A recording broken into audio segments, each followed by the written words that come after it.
Hi families, இப்போ time பார்த்தீங்கன்னா 11:50 கிட்ட ஆகுது. எங்களோட செகண்ட் இயர் ஆனிவர்சரிக்காக கேக் கட் பண்ண போகிறோம்.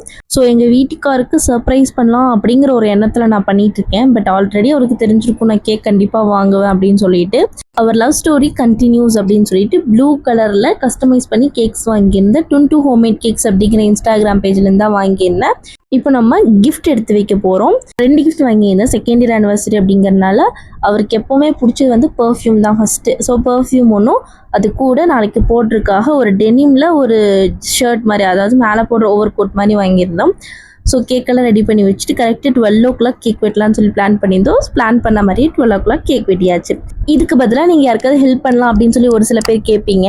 பாப்பா பிறந்ததுலேருந்தே அவளோட 40th ஃபங்க்ஷன், பர்த்டேன்னு சொல்லிட்டு ஒவ்வொரு ஸ்பெஷல் டேஸ்லையும் எங்களோட ஸ்பெஷல் மூமெண்ட்ஸ்லையும் நாங்கள் அந்த ஒரு நல்ல விஷயத்த பண்ணிட்டு தான் இருக்கோம். பட் அதை பர்டிகுலராக மீடியாவில் காமிக்கிறது இல்லை, அவ்வளோதானே தவிர மற்றபடி அதையும் நாங்கள் செஞ்சுட்டு தான் இருக்கோம். கேக் கட்டிங், செலிப்ரேஷன்ஸ் இது எல்லாமே எங்களோட ஹாப்பினஸ்க்காக பண்ணுறது தான்.